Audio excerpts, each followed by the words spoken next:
Muy buenas noches, mi nombre es Luis Breña y en esta oportunidad quisiera tratar en el videoblog un tema que es de importancia en especial para los que somos laicos, y es cuál es la misión del laico en la vida de la Iglesia. Esto lo vamos a ver desde el Concilio Vaticano II. ¿No? Dentro del Concilio Vaticano II pues se sacaron una serie de documentos. Uno de ellos es un decreto llamado Apostolicam Actuositatem, ¿no? Que normalmente es conocido como la labor de los seglares en el mundo, ¿no?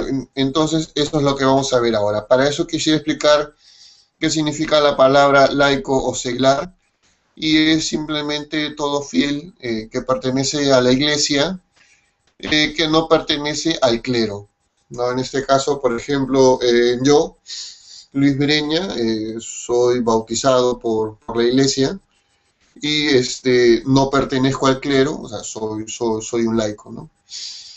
¿Qué más puedo decirles acerca de laico? Toda persona que es bautizada es incorporada a Cristo, ¿no? Entonces, justo ya en este videoblog vamos a ver cuáles son los deberes y derechos que tiene todo bautizado dentro de la iglesia, ¿no? Y cuál es su papel en lo que es la evangelización.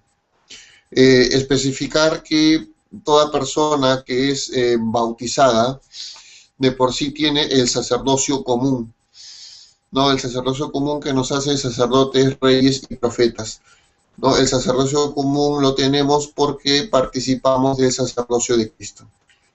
Las personas a las que comúnmente nosotros llamamos los curas, ¿no? Ya sean los obispos, los presbíteros y los diáconos, tienen el sacerdocio ministerial, ¿no? Ministerial viene de la palabra ministerio, que a su vez significa servicio.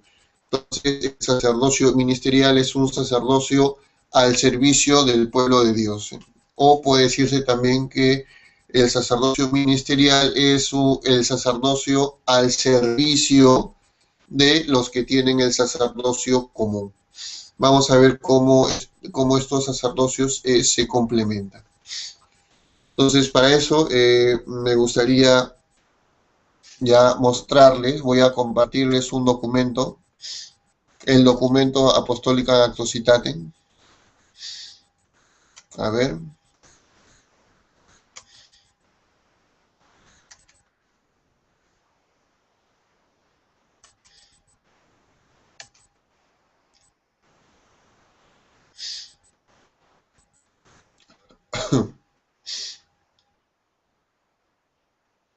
Bien, creo que ahí ya lo pueden visualizar.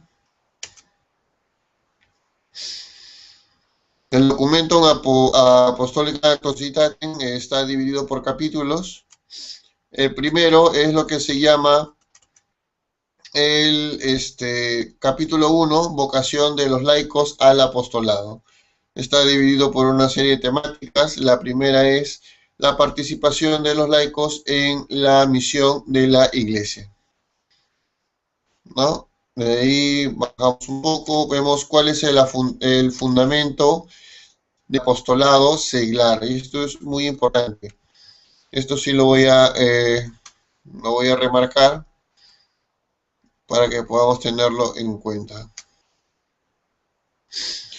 Los cristianos seglares obtienen el derecho y la obligación del apostolado por su unión con Cristo cabeza, ¿no? Ya que insertos en el bautismo en el cuerpo místico de Cristo, robustecidos por la confirmación en la fortaleza del Espíritu Santo, son destinados al apostolado por el mismo Señor. Para hacer una breve explicación, el bautismo nos incorpora a Jesucristo, a su cuerpo místico, que es la iglesia, y el sacramento de la confirmación hace que recibamos al Espíritu Santo en su plenitud, así como lo tuvo o como lo tiene nuestro Señor Jesús.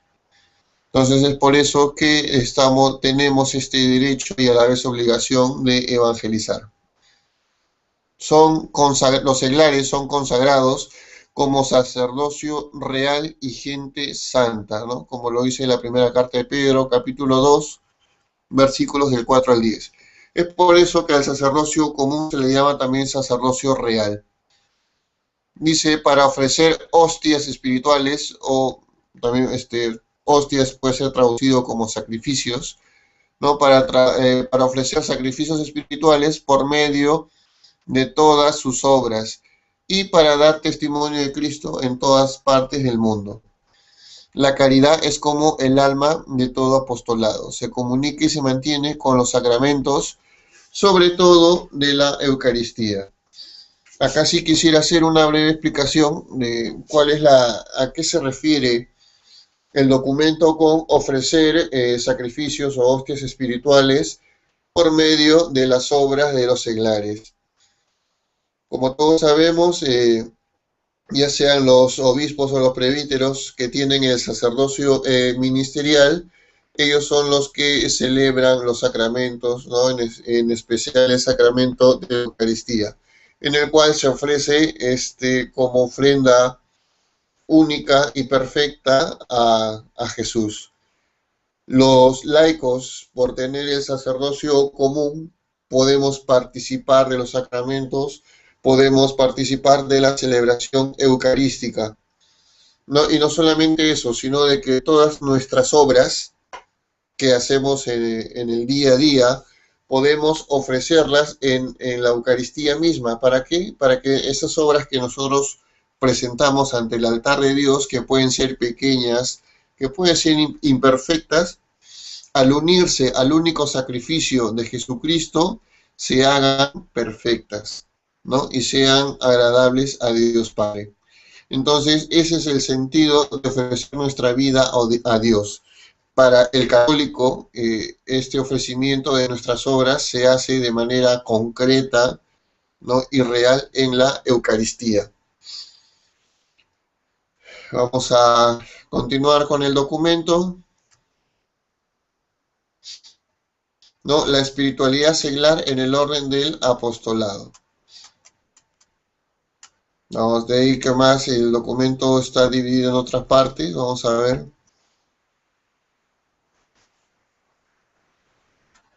Capítulo 2, los fines que hay que lograr, ¿no? La introducción. Por ejemplo, el apostolado de la evangelización y la santificación de los hombres. Vamos a ver cuál es la misión de la Iglesia según el documento. Vamos a ver. La misión de la Iglesia tiende a la santificación de los hombres, que hay que conseguir con la fe en Cristo y con su gracia. El apostolado, pues, de la Iglesia y de todos sus miembros se ordena ante todo al mensaje de Cristo que hay que revelar al mundo con las palabras y con las obras y a comunicar su gracia. Entonces, esta es misión de todos los cristianos, ya sean sacerdotes o laicos.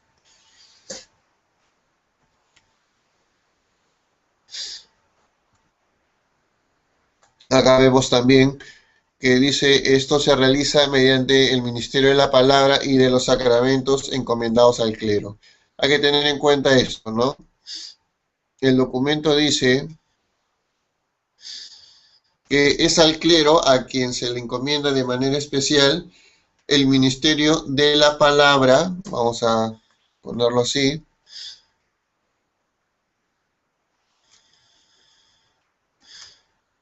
ministerio de la palabra y de los sacramentos.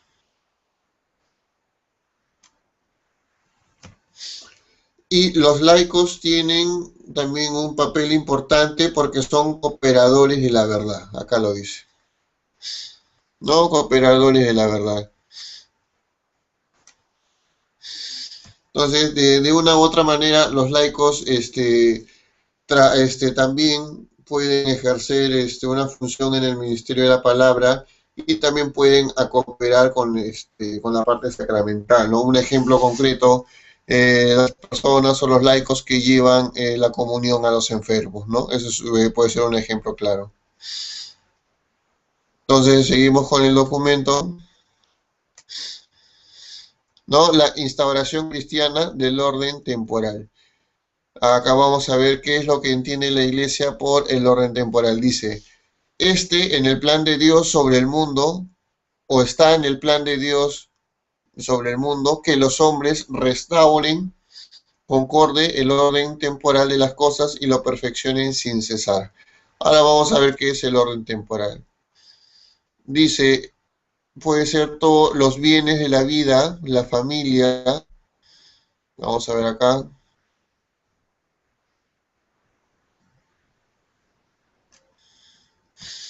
¿Qué son el orden temporal? Los bienes de la vida, la familia, cultura, la economía, las artes, las profesiones, las instituciones, la vida política, las relaciones internacionales, en fin, todo aquello en el cual el hombre está inserto ahora en el mundo, ¿no? Entonces, esas son las actividades temporales que en el fondo todo tiende a ser bueno, ¿no? Como dice, justo acá lo dice, ¿no? En un principio vio Dios que todo era bueno. Esta bondad natural de las cosas recibe cierta dignidad especial de su relación con la persona humana, para cuyo servicio fueron creadas. Pero, ¿qué es lo que sucede? De que también por causa del pecado original, estas actividades temporales también se han llegado a corromper. Y eso que también dice el documento, ¿no? Por ejemplo,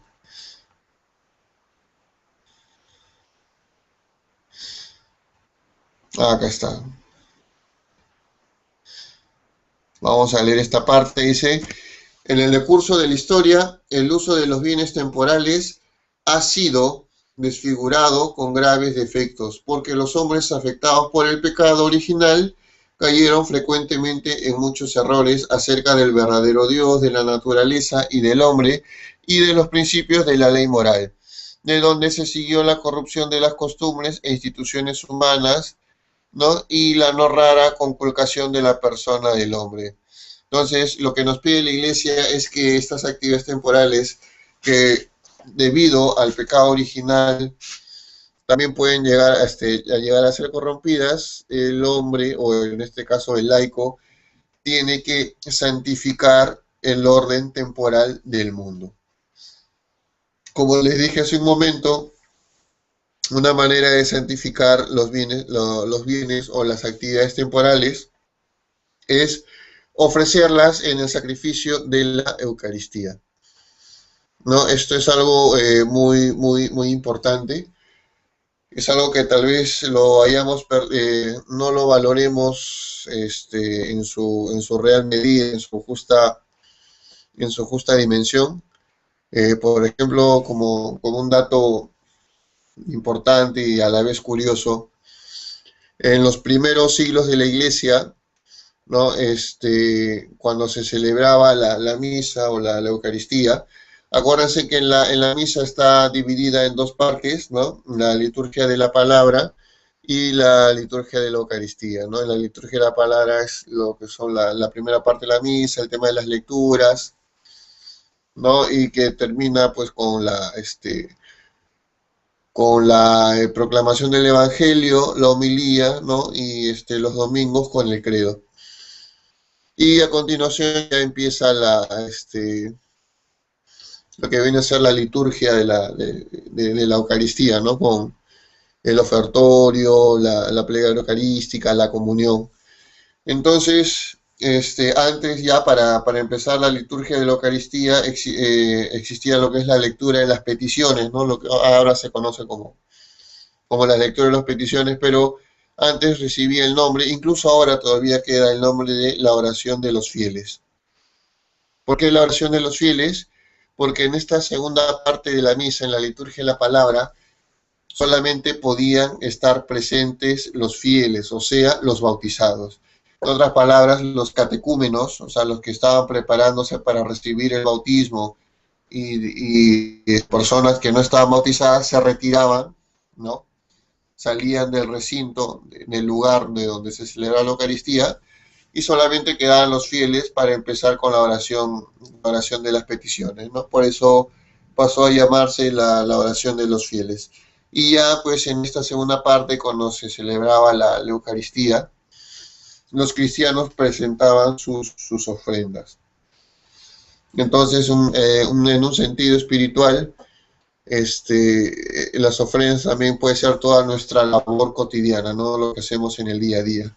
Y este ofrecimiento del orden temporal de las cosas es para la santificación del mundo. Entonces, continuamos con un poco el documento. Dice, ¿no? La acción caritativa como distintivo. Solamente estoy señalando los títulos. La acción caritativa como distintivo del apostolado cristiano. De ahí viene el capítulo 3, ¿no? Los campos del apostolado. Vamos a ver cuáles son. En primer lugar está la familia. Es un campo de acción. Los jóvenes. El medio social.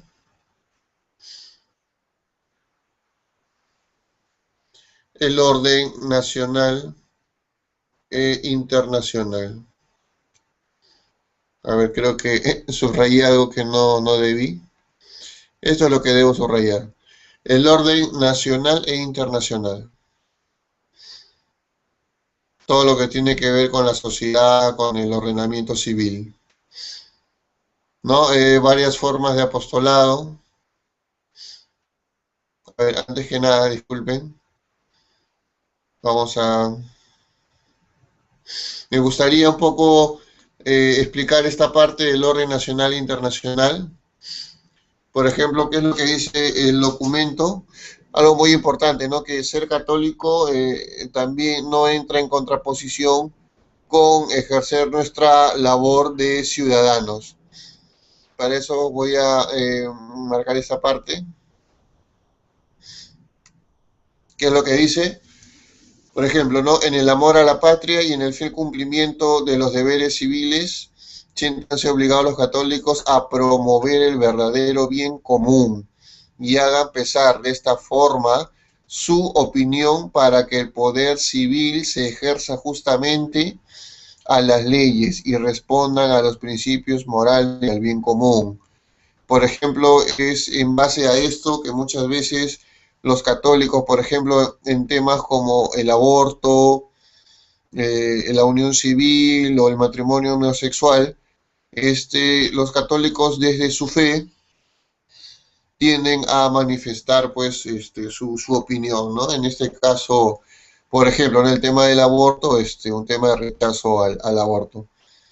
¿Por qué? Porque su fe también les insta a actuar en el plano civil, tal como lo dice el documento, ¿no? Por ejemplo, acá dice, los católicos peritos o los católicos expertos en asuntos públicos y firmes, como es debido en la fe y en la doctrina católica, no rehúsen desempeñar cargos públicos, ya que por ellos, bien administrados, pueden procurar el bien común y preparar a tiempo, no el camino al evangelio. Está pidiendo pues a las personas laicas capacitadas que su fe es compatible con desempeñar cargos públicos. Vamos a continuar, por ejemplo, el capítulo 4, varias formas de apostolado.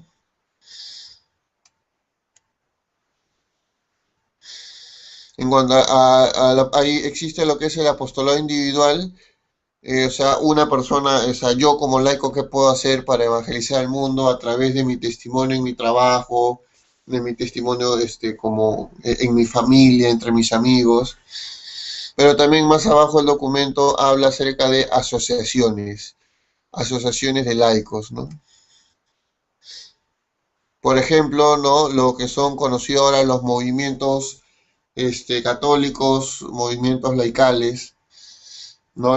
Por ejemplo, acá en mi parroquia está el EPJ, del cual también soy parte, es un movimiento de laicos, ¿no? Que tiene un reconocimiento pontificio. Entonces, por ahora solamente vamos a ver esta parte del documento. Hay algo que sí quisiera mostrarles ya para terminar, sobre el documento, me refiero, es qué funciones tiene el laico y qué funciones tienen los que pertenecen al clero, ¿no? Por ejemplo, vamos a ver acá, dice, en la iglesia hay variedad de ministerios, pero unidad de misión. A los apóstoles y a sus sucesores, o sea, los obispos, y a estos a su vez a los presbíteros y diáconos, les confirió el encargo de enseñar, de santificar, vamos a ver, de enseñar, de santificar y de regir en su mismo nombre y autoridad. En otras palabras, los apóstoles y sus sucesores, que son los obispos, ¿no? Tienen la autoridad de Jesús para enseñar, santificar y regir al pueblo de Dios. Mas también los laicos, hechos partícipes de su ministerio sacerdotal, profético y real, cumplen su cometido en la misión de todo el pueblo de Dios en la iglesia y en el mundo. En otras palabras, debe haber una cooperación entre los obispos, presbíteros, diáconos con los laicos. Como una vez escuché a un sacerdote en mi parroquia, ¿no? Que el laico no tiene que estar todo el día en la parroquia, no tiene que estar metido en la parroquia, ¿no? El laico, su labor, su campo de acción es el mundo, ¿no? Y espero que este PDF les haya podido servir. Ahora le quisiera compartir de manera breve una pequeña diapositiva que habla específicamente de este tema de la espiritualidad del laico desde Vaticano II. Ahorita les comparto.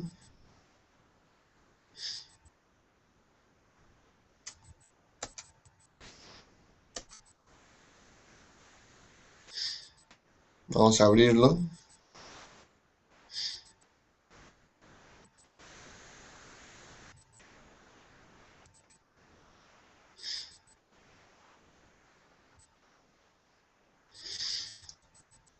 Vamos a ver.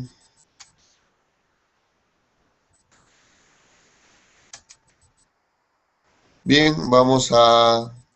Esta es la diapositiva. Vamos a ver. Por ejemplo, dice la espiritualidad del laico, ¿no? El fiel incorporado a Cristo por el bautismo, participando del triple oficio sacerdotal, profético y real, ¿no? Por ejemplo, ser laico en la nueva evangelización, ordenar las cosas temporales, busca el reino de Dios, colabora con el Hijo Redentor, santifica todas las realidades terrenales desde dentro de ellas mismas, ¿no? Lo que les expliqué hace un momento, ¿no?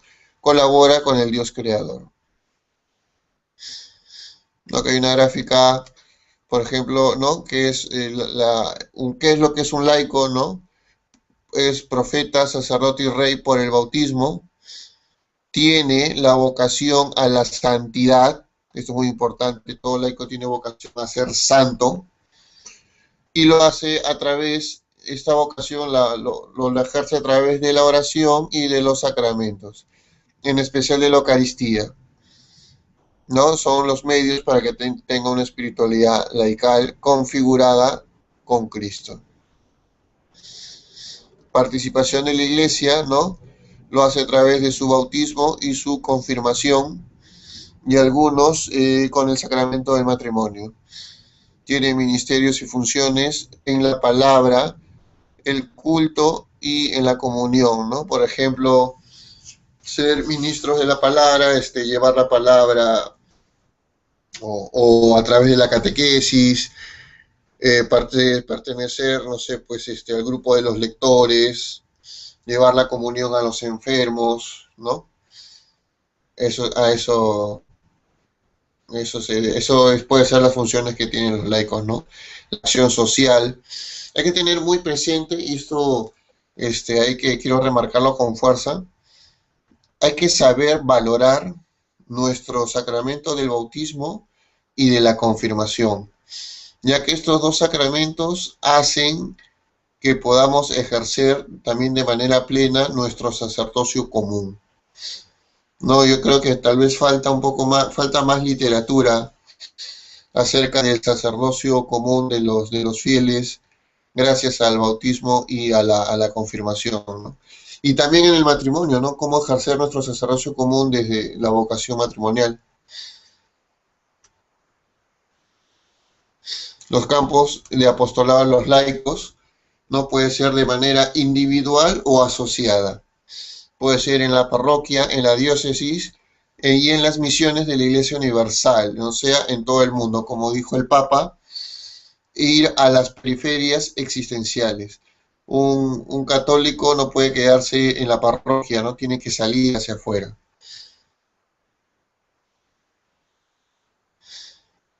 ¿No? Habla acerca del papel de las mujeres, esta diapositiva. Por ejemplo, ¿qué misión tiene en la Iglesia la mujer en la evangelización, en la transmisión y educación de la fe, en la liturgia, obras de caridad, a través de su maternidad, ¿no?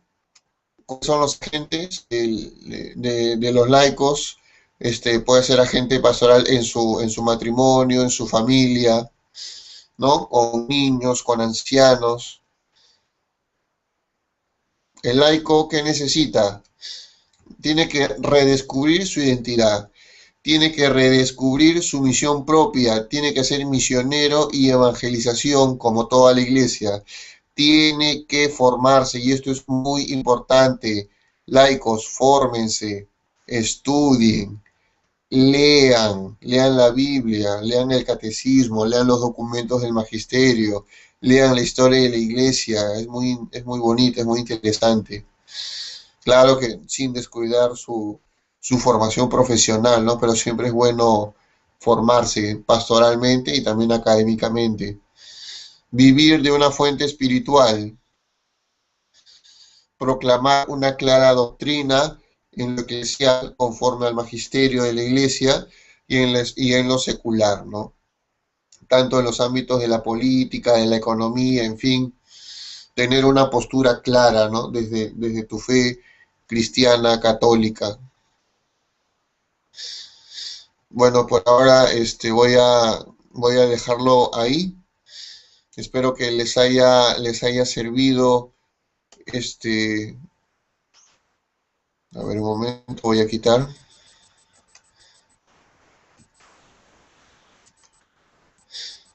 Creo que ahora sí, no sé si ya me pueden ver. Creo que ya, esto, vamos a quitarlo. Listo, ahora sí. Espero que les haya podido servir estos documentos, ya sea el PDF y la presentación de PowerPoint, acerca de cuál es la misión de los laicos en la vida de la iglesia. Tienen el derecho y el deber de evangelizar, de proclamar el reino de Dios, en colaboración con el clero. Nosotros tenemos en nuestro campo de acción, viene a ser el mundo a través de nuestra profesión, de la labor que podamos desempeñar, y también tener en cuenta que todo esto lo hacemos uno en comunión con la iglesia y a través de los sacramentos, ¿no? Santificamos al mundo, las cosas temporales, cuando lo ofrecemos de manera concreta, ¿no? En el ofertorio, para que se una después, ¿no? En el sacrificio de la Eucaristía. Así nuestras obras, que pueden ser, como les dije hace un momento, pueden ser pequeñas, pueden ser insignificantes, pueden ser imperfectas, al unirse al único sacrificio de Cristo, ¿no? En la cruz, se hace una obra o un sacrificio perfecto. Igual les invito a que oren el tema de la oración, el tema de los sacramentos, ir a misa. Si pueden unirse a asociaciones de laicos, a movimientos, háganlo, les va a ayudar en su fe. Yo estoy convencido de que un laico vive mejor su fe cuando lo hace en comunidad. Igual les deseo de todo lo mejor para poder seguir dando testimonio de Cristo.